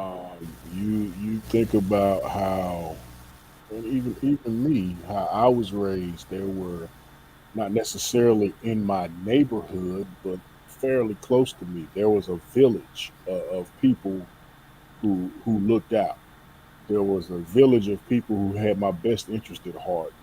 There were surrogate big brothers, surrogate big sisters, surrogate parents who made sure I was not making stupid decisions and going left when I should be going right. And the village, the concept of the village is has been removed. Uh, and if somehow that could make a resurgence, I think we'd see a major difference in a lot of areas. Jaqari, did you go? Nah. It's on you, man. Well, I can't think of a couple things, but one idea is, man, I would go to elementary schools in the community and pair each child up with a person in the old folks' home in the community and just let them spend time together. And have that older person become a sounding board and a an option for them to just go and unload on. I mean, our kids nowadays, they don't feel that anybody listens to them. They don't feel that they can communicate with their parents. They don't feel that they can trust, old people, older people in their lives to hear them out with no judgment. And that's the hardest part right there. Approaching these situations without any judgment. Gotcha. My brother, I appreciate you, bro. Real talk, man. Thank you. Well, yeah, man. That's just how I feel, man. I mean, we all five of us, man, got a story, and our fuck ups are a major part of our stories, man. No doubt. But you think about the amount of black parents who don't share their fuck ups with their kids. My brother Keith mentioned earlier that our dad was honest with us. Some people would say brutally honest because he shared everything. He shared everything. But Yep. in my job, going back to my job again, I tell my boys, hey man, my dad was a heroin addict. That's just the big and small of it. I know that bothers y'all, Keith and Damon. I know it bothers y'all to hear me say that on this platform, but that's something he never hid.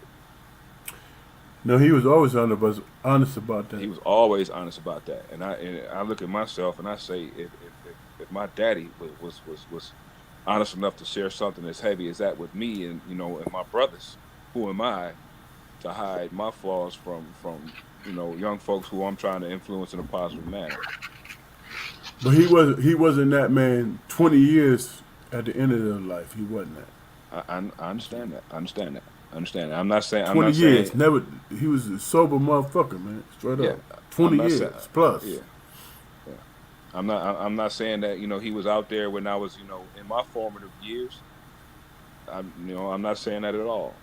What I'm saying is he was man enough and brave enough to share that experience with us, man. Oh yeah. Man, And shit. He when was we truthful with that shit. yeah, Real talk. when we trying to make a difference in young people's lives, man, we gotta chase that same honesty. But I'm a firm believer, man, that if you ain't been through nothing, how you gonna teach somebody something? There you go. That's who Yeah. make You that's who can't deny that, bro. that's who make the best pastors, brother. I'm be honest with You can't deny that. you. You, Hell, you, you're right. best one. You're right. Okay, I got the last question, and Damon, you're gonna be last, but guys, we're gonna close this off. I'm gonna give you a couple minutes to answer this shit, and then we're gonna take it on. How accountable do you think we as men, black men, should be in our community? When I say accountable, I mean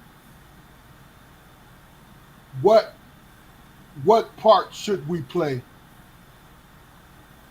in helping to build our community, keep it stabilized? In your opinion, we'll start with you, Eric. No, skip me. Wow, you got Hey, more. man. Come on, hey, man. Come All on, right, man. let me Give it just up, But bro. let, I'm no, I'm going to answer No, it. he know, man. I'm going along the lines of what I'm saying. Accountability is basically me reaching out to my son's friend, have a conversation with them. If I see him in the wrong spot, I'll stop and I'll tell him how I feel about Right. it. Just a conversation. And if I Right. have an even more personal relationship with him and I see him out of pocket, I will stop and chastise, which I've done in the past. You see what I'm saying? That's what I'm thinking along the lines of accountability here. Keith. I'll give you an example. I was I was sitting out here talking to this old man. Kids get off the school bus. I can't. All I seen is this kid draws pants. The belt is down below his waist. I mean, past his private parts hooked on. I just see his drawers. Hey, young man, pull your pants up. You don't tell me what the hell to do. I tell my what. And you know me. I'm like, well, tell your motherfucking daddy I'm right here. Now you can pull your damn pants. And the daddy heard me. And the daddy That's was like, real. now pull your pants up. I thought I was gonna have to deal with the daddy, but some of this accountability, you can't be accountable for everybody out there. You know, That's why I'm asking your You, opinion. Who you accountable for, bro? I'm accountable for mine and mine only. That's who I'm accountable for. I'm And your accountable for. brother I'm accountable. and your brothers too. Let me finish. Let me talk, man. I can talk for myself. Okay. Step your game up, bro. Hey, yeah, hey, All hey, right. hey, bro, you gonna get your opportunity at the end, Key, man. stop, man. Please. I'm fucking with my brother, I, man. I'm just messing with it. He good, Keith. I No, already I'm know saying, what's up. we working on fumes, man. You know what I'm saying? Yeah. I done had you on here for Now, 2 hours, bro. So let's go. now, now, Lord have mercy. I run a lawn. I run a lawn service after I work my regular job. And I usually get young heads. And they ain't the best, but they the best when they with me.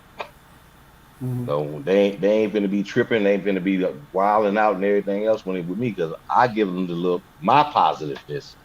Now, what they do with it after they leave my direction, I have nothing to do with. But as long as they with me, I'm always feeding good.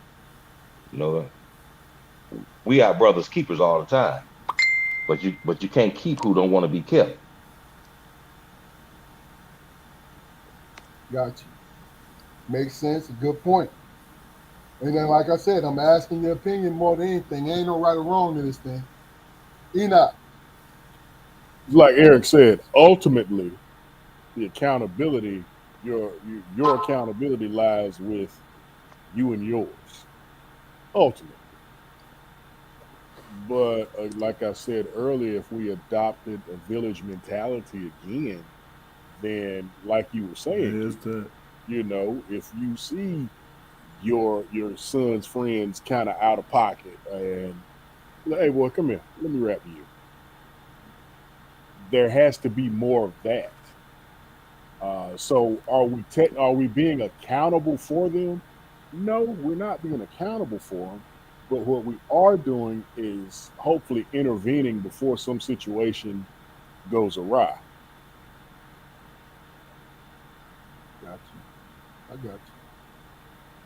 Jaquari. All right, I believe we absolutely have to be accountable, man. For ourselves. That's where it starts self accountability, man.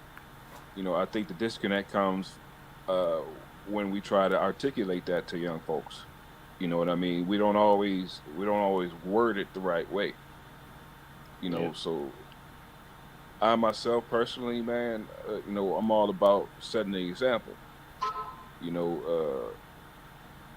like Eric just said, man. When the boys is with me, you know, they sitting up in their chairs straight. They pants is pulled up over their ass. You know, they yes sir and no sir, but we still having a good time. You know, the best technique for me, man, has been teaching. Through subterfuge and guile. I'll put it like that. What does You that know, mean? setting a positive, upstanding example, and adhering to that, and letting young folks see it, and eventually they'll start to copy those behaviors. They will start to copy those behaviors because that's just nature. That's how they learn. That's how they learn all the bad shit. They didn't come out the womb, doing and saying bad shit. They learned it. They picked it up, and Mm. they definitely didn't have those traits explained to them. I'm not smart enough to verbalize methods to get young folks on the right track, but I can show you if you watch me. That's my point. Okay. Damon. Um, what is your view of accountability? And after you're done with that, you take it on home and we'll take this episode and put it in the can. You know what, man? Through my own personal experience, man, it's hard to come to a. The hell you doing, man? That old man shit. Hey man, stop packing your shit, man. Man, these my cigarettes. These ain't yours. Oh shit! I see you trying to check me, man. You trying to get my attention, man. But I'm gonna say what I'm gonna say, man. That's that old man shit right there, Hey, boy. I'm gonna say what I'm gonna say anyway. Hey, yo, he go. He Go go. ahead, Goddamn, man. our brother Eric, man. That you know what, man. For the world to know, man. Eric is me, Keith, and Corey, brother, man. We love him to death, man. We might I love y'all, man. I love all y'all. disagree. We might disagree. It's gonna be what it's gonna be, man. But he is never gonna ever be against any of us, man. That's what it is. He gonna hold us down. Even when he feel he wrong, he gonna hold us down. Much love, and I appreciate it. Much love, bro. Much love. Go ahead and finish your point, my guy. My point is this, man. People that's paying attention, man, and that's looking and seeing what's happening, man. There are our family, man, that means something, man, that we might disagree on or whatever, but at the end of the day, we all wind up loving each other and respecting each other. Eric included. You know what I'm saying? Maliga, whoever, man, this family. This is a brother, man, who knows me and my brothers. He knows us. He asked me a question. Hey, man, what do you think about this? But I said, you was there, bro. What you mean about that? I can't say shit. It is what it is. He decided because he was there. He was there. I'm not going to call him a lie. Because he ain't going to challenge me on that shit. It's just what it is. And at the end of the day, we all love each other, man. You know what I'm saying? All the people that, man, that was special that came out of Ypsilanti, they have nothing on us as a family and who we love. Am I right, Ed? Yeah, you right, Fluke. So is this your final joint, or are you talking about a My final joint? Yeah. No. I'm actually speaking from my heart. Hold on, man. Hold on, dog. I'm actually speaking from my heart. Now, if you disagree, then that's on you. But I'm speaking my truth. It's up to you to determine whether or not that's okay. You was eloquent, and I thought that you had went into your final joint like you usually do, but you was just Eric, when he's packing his cigarettes like an old ass man, knocked you off your square. But don't be jealous. Don't be jealous, Keeper. You ain't Egg smoking. has never knocked me off my square, man. Ever. I know you don't smoke. I know you don't. Egg have never knocked me off my square. Ever. He gonna do what he do. He feel comfortable about himself, but at the end of the day, he gonna be down.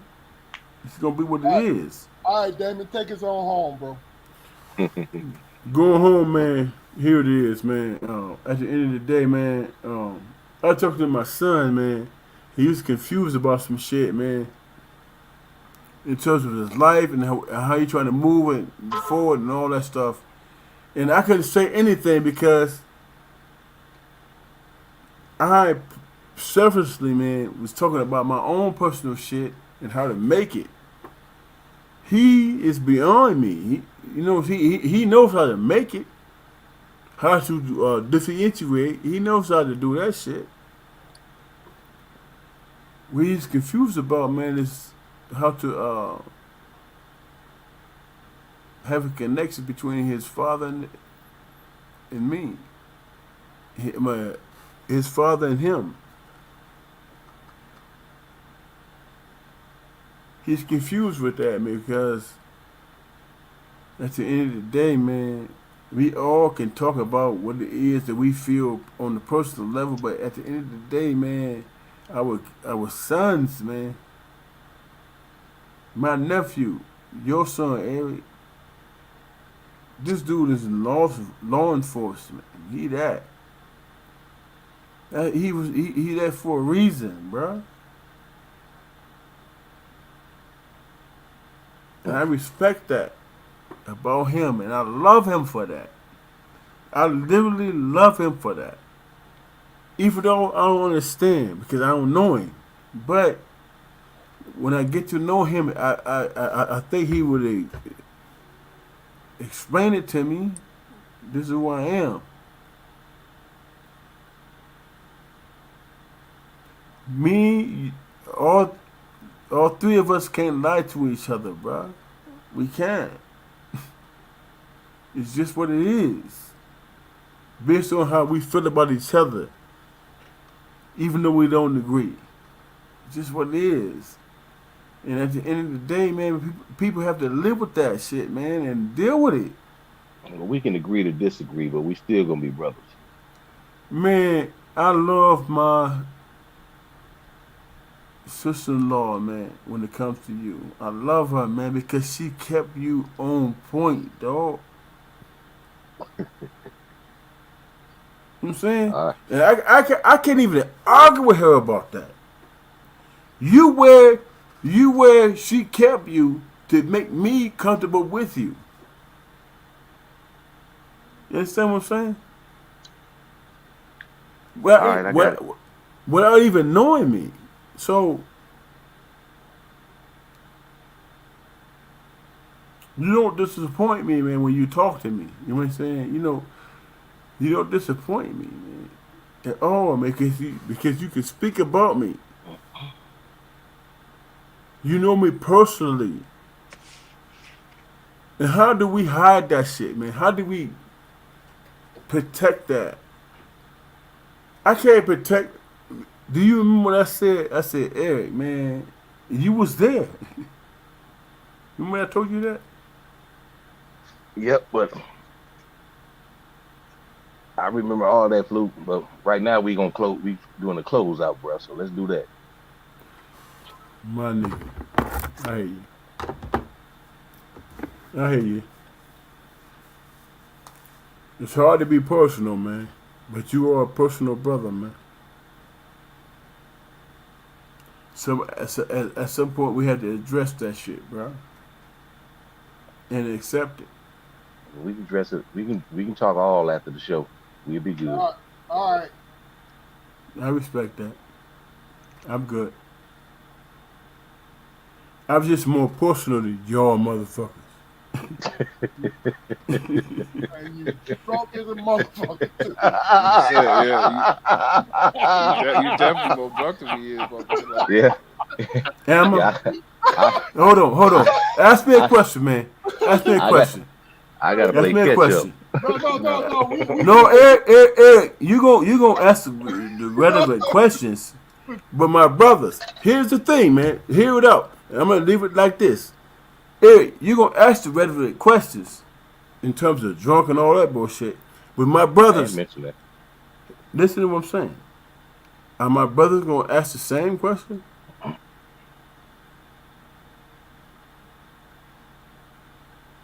All right, listen. You ain't gonna press me, but they will. Look, we're gonna close this shit out right here. That shit deep. Go ahead, bro. That shit deep. I love you, bro. Okay, laugh, motherfucker. Shit. But at the end of the day, you see what I'm talking about. Listen. Especially after the night, bro, when you call me back. This has been a Strong Perspective podcast. Do us a favor. Go to our channel, our YouTube channel, like, share, and subscribe. Please subscribe. Please subscribe. I want to thank you, Eric, and thank you, Enoch. Both your brothers gave us some honest, very great. I see you, boy. I see you. Very great conversations, answers. We appreciate y'all. Look, Jaquari got to take a swig. To the head. But we appreciate y'all, man. That's the last one, man. I gotta go on the cruise and get this smoke. All right, what time is it? High noon? Shit, what you got? But Don't matter. bro, I appreciate y'all. The Strong Perspective Podcast. Stay on. I'm getting ready to go off live. I want y'all to stay on for a minute. But we on every Friday at 7:30. And I want y'all to be looking in the future because Damon's going to have his own podcast, a half an hour, 30-minute stretch where he can tell the world exactly how he feels and answer his own question. Okay? But appreciate y'all. The Strong Perspective Podcast. Thank you, Malika. Thank you for tuning in, Malika. Appreciate you. Robin, thank you. Love y'all. Love y'all. The Strong Perspective Podcast.